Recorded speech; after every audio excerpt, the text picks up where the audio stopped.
The Church of South India Diocese of Medak Holy Trinity Church Bolarampeta state సమర్పిస్తున్న daily Bible డివోషన్స్కి స్వాగతం. మన ప్రభువును ప్రియ రక్షకుడైన యేసుక్రీస్తు వారి అత్యున్నతమైన నామమున ఈ కార్యక్రమాన్ని వీక్షిస్తూ ఉన్న ప్రియాతి ప్రియమైన సంఘ సభ్యులకు, దేశ విదేశాల్లో ఉన్న మన సంఘ సభ్యులకు, ఆత్మీయులైన మన ప్రేక్షకులందరికీ మా హృదయపూర్వక కృతజ్ఞతల్ని తెలుపుకుంటున్నాం. గత వారం రోజులుగా మనము నెహెమ్యా గ్రంథం నుండి ధారావాహిక సందేశాలు వింటున్నాం. దేవుని ధర్మశాస్త్రాన్ని, ఆయన నియమాల పట్ల గౌరవాన్ని, అంకితభావాన్ని, ఆసక్తిని కలిగిన నెహెమ్యా వాటిని విస్మరించిన కొందరు వ్యక్తులకు విరోధంగా నిలిచి ఒక బలమైన నాయకునిగా వారిని సంస్కరించిన విధానాన్ని నెహెమ్యా గ్రంథం 13వ అధ్యాయం మనకు నేర్పిస్తుంది. ఈ చివరి అధ్యాయంలో నెహెమ్యా పరిష్కరించిన కొన్ని సమస్యల గురించి మరియు దేవుని యందలి భయభక్తులతో ఆయన తీసుకుని వచ్చిన కొన్ని సంస్కరణల గురించి వ్రాయబడింది. The problems solved by Nehemiah and the reformation that he had brought in అనే ఈ అంశంతో నెహెమ్యా గ్రంథంపై ఈరోజు వారి ధారావాహిక సందేశాలను ముగించనున్న మన women's fellowship secretary doctor Mrs P Pramila Vivekanand గారికి మనందరి కృతజ్ఞతలు తెలియజేస్తూ, మరి వారి ద్వారా నేటి సందేశాన్ని వినక ముందుగా మనల్ని సంస్కరించి ఎల్లప్పుడూ తన రక్షణ మార్గంలో నడిపించడానికి సంసిద్ధంగా ఉన్న మన ప్రియ రక్షకుడైన యేసుక్రీస్తు ప్రభుని సుమధురమైన పిలుపును ఈ పాట ద్వారా వింటూ సందేశానికి సిద్ధపడుదాం.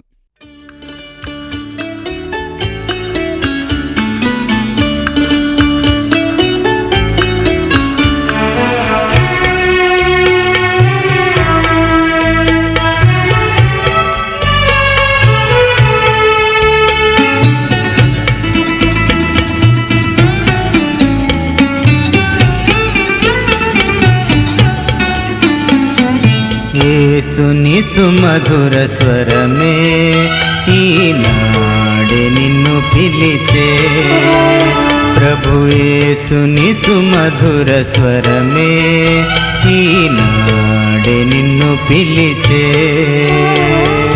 రక్షణకర జీవితము ప్రేమతో నువ్వను పిలిచే, రక్షణకర జీవితము ప్రేమతో నువ్వను పిలిచే.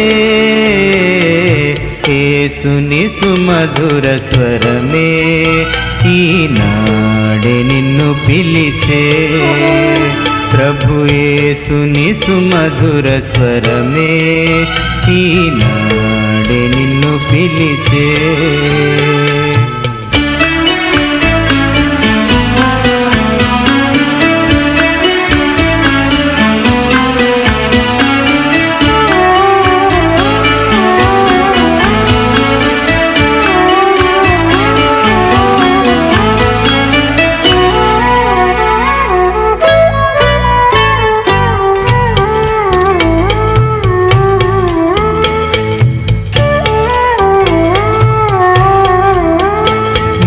హృదయపు ద్వారము నేడే తెరువగా ప్రవేశించు, నీ తోడు నీడగా నుండి నీ బాధల తొలగించు. మార్గములలో నీ వెలుగై నిన్ను సరిగా నడిపించు, మార్గములలో నీ వెలుగై నిన్ను సరిగా నడిపించు.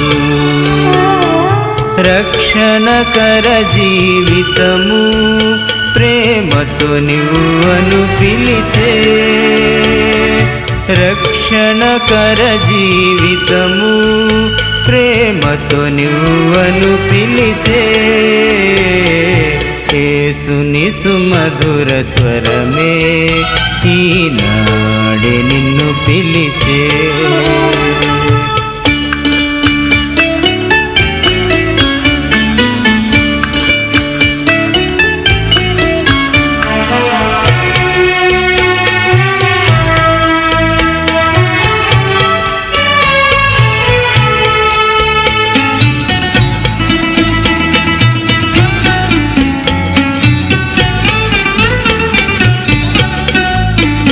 యేసుని ప్రేమామృత స్వరమే నిర్ల నిర్లక్ష్యము చేయకుమా. నీ కాలగమనమే గడచిన జీవితమే వ్యర్థముగా కృప కనికరముతో తిరిగి ఒక తరుణమును సగెనుగా. తన కృప కనికరముతో తిరిగి ఒక తరుణమును సగెనుగా. రక్షణకర జీవితము ప్రేమతో నువ్వను పిలిచే. రక్షణకర జీవితము ప్రేమతో నువ్వను పిలిచే. యేసుని సుమధుర స్వరమే ఈనాడే నిన్ను పిలిచే. ప్రభు యేసుని సుమధుర స్వరమే ఈనాడే నిన్ను పిలిచే.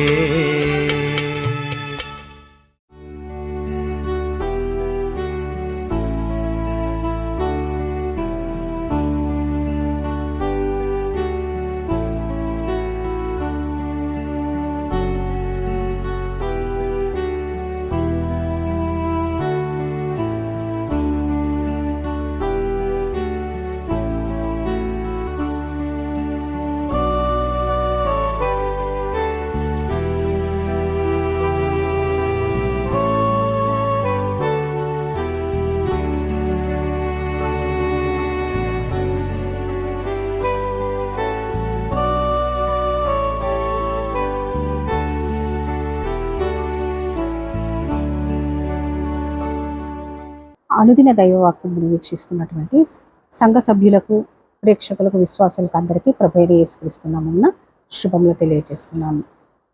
మొదటిగా ప్రారంభంగా ప్రార్థన చేసుకుందాం. కృపామయ దయగల తండ్రి, ఈ ఉదయకాల ధ్యానంలో ధ్యానించుటకు ఇచ్చినటువంటి శ్రేష్టమైన సమయాన్ని బట్టి మీకు స్తోత్రములు. ఆయన గత దినంలో తండ్రి 12 అధ్యాయములను చదువుకొని 13వ అధ్యాయం ధ్యానించుటకు ఇచ్చినటువంటి తండ్రి భాగ్యాన్ని బట్టి మీకు స్తోత్రములు. తండ్రి, మా హృదయం అనేటటువంటి ప్రాకారమునైనా మీ వాక్యం ద్వారా కట్టుకొని ఆధ్యాత్మికంగా మమ్మల్ని బలపరచమని మా ప్రభువైన యేసుక్రీస్తు పెట్టి కూర్చున్నాం తండ్రి. ఆమేన్. నెహెమ్యా గ్రంథంలో గత కొద్ది కాలం నుండి మనము ఉదయకాలం ధారావాహికంగా 12 అధ్యాయాలు ధ్యానించుకున్నాము. నెహెమ్యా గ్రంథంలో 13వ అధ్యాయము చివరి అధ్యాయము. ఈరోజు మనము 13వ అధ్యాయాన్ని ధ్యానించుకుందాం. 13వ అధ్యాయము ధ్యానించక మునుపు 1 నుండి 12 అధ్యాయాల్లో జరిగినటువంటి ఒక్కసారి మనం రివ్యూ సమీక్షించుకుందాం. మొదటి 1-2 అధ్యాయాల్లో నెహెమ్యా పారశీక రాజు అయినటువంటి అర్తషస్త ఏలుబడి యందు క్రీస్తుపూర్వం 445వ సంవత్సరంలో రాజు ఆజ్ఞను పొంది యెరూషలేముకు వచ్చి బబులోను రాజైన నెబుకద్నెజరు పడగొట్టినటువంటి ప్రాకారములను, గుమ్మములను, అగ్ని చేత కాల్చబడినటువంటి గుమ్మములను తిరిగి నిలుపుటకు, వాటిని పునఃప్రతిష్ఠింప చేయుటకు నెహెమ్యా వచ్చాడు. యెరూషలేముకి వచ్చి ఆయన చేసినటువంటి ప్రార్థన, మొదటగా ప్రార్థన చేసి ఆకాశం నివాసి అయినటువంటి దేవుడే మాకు ఆశ్రయము, మా యత్నాలన్నీ సఫలపరుస్తాడన్నటువంటి ఉద్దేశంతో ప్రార్థన ద్వారా కట్టుటకు, ఆ యొక్క యెరూషలేము ప్రాకారాలని, గుమ్మలను కట్టుటకు, నిలుపుటకు పూనుకున్నాడు. ఈ మొదటి 2 అధ్యాయాల్లో మనము ప్రార్థనను, బాధ్యతను మనము ధ్యానించుకున్నాం. తర్వాత 3వ అధ్యాయంలో మనము అగ్ని చేత కాల్చబడినటువంటి గుమ్మములను, 12 గుమ్మములను ధ్యానించుకున్నాం. తర్వాత మనము 4, 5, 6 అధ్యాయాల్లో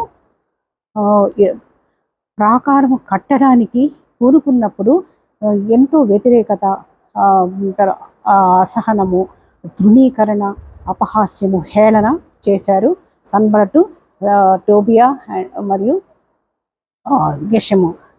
కానీ దేవుని కార్యాలకు ఎన్ని ఆటంకాలు వచ్చినా ప్రార్థనే సాధనముగా ఎంచుకొని ఆ ఆటంకాలని అధిగమించాడు నెహెమ్యా. ఎన్ని ఆర్థిక పరిస్థితులు ఏర్పడినా కానీ ఆయన నిస్వార్థముతో పని ప్రారంభించాడు నెహెమ్యా. చాలా సంక్లిష్ట పరిస్థితులు ఏర్పడ్డాయి, కానీ వాటినన్నిటినీ ఎదుర్కొని 52 దినములలో ఆ యొక్క ప్రాకారాన్ని కట్టడం ముగించాడు. 7వ అధ్యాయంలో మనము జనసంఖ్యను వంశావళి చొప్పున లెక్కించుటను మనము ధ్యానించుకున్నాం. 8, 9 అధ్యాయాల్లో ఇశ్రాయేలు జీవితము ఆత్మీయంగా పతనమై పరిస్థితులను ఆయన సరిదిద్దాడు. అంతేకాకుండా ధర్మశాస్త్ర గ్రంథంలో చదివి వినిపించి జనులు బాగా గ్రహించేటట్లు వాటికి అర్థము లేవీయుల ద్వారా, యాజకుల ద్వారా వాటికి అర్థము చెప్పి వారు చక్కగా అర్థం చేసుకునేటట్లు ఏర్పాటు కూడా చేశాడు. ప్రజలు ప్రార్థన కూటంగా కూడుకున్నారు, తర్వాత ప్రార్థన చేశారు, తర్వాత పశ్చాత్తాపపడ్డారు, మేళ్లను పొందారు. ఈ విధంగా మనం 8, 9 చదివిన అధ్యాయాలు ధ్యానించుకున్న 10వ అధ్యాయంలో గొప్ప సమర్పణతో స్థిరమైనటువంటి నిబంధనలను వాళ్ళు ముద్రలు వేసుకున్నారు. ఆ ముద్రలు వేసిన వారిలో నెహెమ్యా మొదటివాడు. 11, 12 అధ్యాయాల్లో జనసంఖ్య ప్రకారము నియమావళి ఒక నియమాన్ని పాటించారు. మందిరంలో ఏ విధంగా సేవలు చేయాలి, లేవీయులకు యాజకులకు పోషణ నిమిత్తము ఏ విధంగా అర్పణలు చెల్లించాలి అన్నటువంటి విషయాన్ని ఏర్పాటు చేశాడు నెహెమ్యా. 13వ అధ్యాయం అనేక దిద్దుబాట్లు సంస్కరణలు చేశాడు అన్నటువంటి విషయాన్ని మనము ఈరోజు ధ్యానించుకుందాం. నెహెమ్యా ఇంచుమించు 12 సంవత్సరములు యెరూషలేములోనే ఉన్నాడు. యెరూషలేములో ఉండి మళ్ళీ తిరిగి అతను బబిలోను రాజ్యానికి వెళ్ళాడు. వెళ్ళినప్పుడు మళ్ళీ యెరూషలేముకి మళ్ళీ తిరిగి వస్తాడు. ఎవరు? పారసీక దేశపు రాజు అయినటువంటి అర్తహషస్త యొక్క సెలవు తీసుకొని మళ్ళీ తిరిగి వచ్చేసరికి యెరూషలేములో చాలా యూదుల యొక్క ఆత్మీయత చల్లారిపోయింది.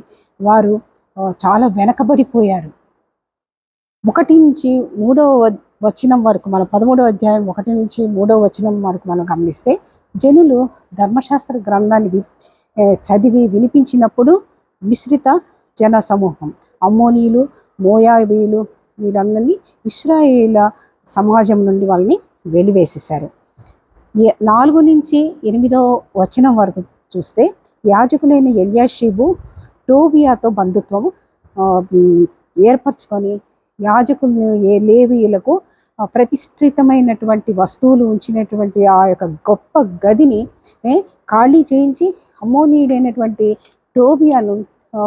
టోబియాకు దాన్ని ఎల్యాషీబు సిద్ధం చేస్తే ఆ కీడంతయు నెహెమ్యా చూశాడు. చాలా బాధపడ్డాడు, దుఃఖించాడు. ఆ గదిలో నుండి టోబియా యొక్క సామాగ్రిని అంతటిని పారవేసేసి ఆ గదులన్నింటినీ శుభ్రం చేయమని చెప్పి ఆజ్ఞాపించాడు. వారు ఆ యొక్క గదుల్ని శుభ్రం చేశారు. దేవుని మందిరము జీవము గల మందిరము, ఆ జీవము గల సంఘము. అందుకే కొరింథీయులకు రాసినటువంటి మొదటి పత్రిక 3వ అధ్యాయం 17వ వచనంలో దేవుని మందిరము పరిశుద్ధమైనది, ఎవడైనను దేవుని ఆలయమును పాడు చేసిన ఎడల దేవుడు వానిని పాడు చేయను. పరిశుద్ధమైన దేవుని మందిరంలో టోబియా లాంటి వారు ఉండకూడదు. పరిశుద్ధత విషయంలో నెహెమ్యా చాలా పౌరుషం గలవాడు, పాపమును సహించినటువంటి వాడు. మనము 9వ వచనం నుంచి 13వ వచనం వరకు చూస్తే దేవుని ప్రజలు దేవుని మందిరానికి తీసుకురావాల్సినటువంటి అర్పణలను వారు తీసుకొని రాకపోవడం వలన ఈ లేవీయులు, గాయకులు వీళ్ళందరూ తమ పొలానికి వెళ్ళి పొలం పనులు చేసుకోవడం మొదలుపెట్టారు. ఈ సంగతి తెలుసుకొని నెహెమ్యా దిద్దుబాటు చేశాడు. ఆ దిద్దుబాటు ఏం చేశాడు? తిరిగి ప్రజలకు, ఇశ్రాయేలు ప్రజలకు తెలిపి ఏ విధంగా చేయాలని మళ్ళా తిరిగి వాళ్ళు ప్రజల అర్పణలు దశంభాగంలో తీసుకురావాలని మందిరానికి తీసుకొని వచ్చేటట్టుగా చేశారు. ఖజానాను కాపాడుటకు షెలెమ్యా అను ఒక యాజకుని, సాదోకు అనేటటువంటి శాస్త్రిని, లేవీయుడైనటువంటి పెదయాను ఖజానా మీద కాపరులుగా నియమించాడు. 14వ అధ్యాయం శ్రేష్టమైనటువంటి ప్రార్థన ఉంది. 13వ అధ్యాయం 14వ వచనం. నా దేవా, ఈ విషయంలో నన్ను జ్ఞాపకం ఉంచుకొని నా దేవుని మందిరమునకును దాని ఆచారముల జరుగుబాటునకును నేను చేసిన ఉపకారములను మరవకుండుము.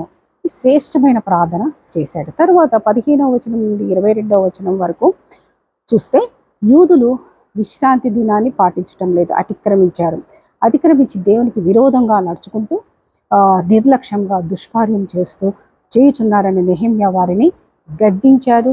విశ్రాంతి దినాన్ని పాటించాలి అని చెప్పి ఆ దినమున యెరూషలేములో బరువులు మోసేటటువంటి వారి లోపలికి రానికుండా వస్తువులను అమ్ముతున్నటువంటి వ్యాపారస్తుల్ని, వర్తకుల్ని లోపలికి రానికుండా కట్టుదిష్టం చేసి విశ్రాంతి దినాన్ని పవిత్రంగా ఆచరించాలని ద్వారపాలకులకు కూడా కావలిగా ఉంచి అక్కడ చాలా కట్టుదిట్టం చేశాడని. తర్వాత 22వ వచనంలో చక్కటి ప్రార్థన మళ్ళీ ఉంది. దానిలో నా దేవా ఇందును గూర్చి నన్ను జ్ఞాపకం ఉంచుకొని నీ కృపాతిశయము చొప్పున నన్ను రక్షింపుము అని ప్రార్థన చేశాడు. 22 నుంచి 28వ వచనంలో ఆ దినములలో అష్టోదు, అమ్మోను, మోయాబీల సంబంధమైనటువంటి అన్య స్త్రీలని యూదులు వివాహం చేసుకుంటున్నారు. ఈ చేసుకుంటే ఈ మిశ్రిత వివాహం వలన వారికి జన్మించినటువంటి పిల్లలకి యూదుల భాష రాదు. యూదుల పరిశుద్ధ ఆచారాన్ని ఆచారాలు చాలా వాళ్ళు పాటించటం లేదు. పాటించకుండా మొత్తం దేవాలయాన్ని అపవిత్రం చేస్తున్నారు. నెహెమ్యా దిద్దుబాటు చేసి అన్య స్త్రీలను వివాహం చేసుకున్న వారిని కొట్టి, వారితో వాదించి, గద్దించి, వశపించి వారి కుమార్తెలను, వారి కుమారులను ఇచ్చుటైనను పుచ్చుకొనుటైనను చేయకూడదని ప్రభువు పేరిట ప్రమాణం చేసి వారిని గద్దించి ప్రమాణం చేయించాడు అనమాట. 29 నుంచి 31వ వచనం వరకు శ్రేష్టమైన ప్రార్థన చివరిలో ఉంది. ఆ ప్రార్థన ఒకసారి మనం చదువుకుందాం. నా దేవా వారు యాజక ధర్మపు నిబంధనను, లేవీయుల నిబంధనను అపవిత్ర పరిచితిరి గనుక వారిని జ్ఞాపకం ఉంచుకొను. ఈలాగున వారు ఏ పరదేశములోనూ కలియకుండా వారిని పవిత్రపరిచి ప్రతి యాజకుడును ప్రతి లేవిడును విధి ప్రకారముగా సేవ చేయనట్లు నియమించితిని. మరియు కావలసి వచ్చినప్పుడల్లా కట్టెల అర్పణమును ప్రథమ ఫలములను తీసుకొని వచ్చినట్లుగా నేను నియమించితిని. నా దేవా మేలుకై నన్ను జ్ఞాపకం ఉంచుకొనుము.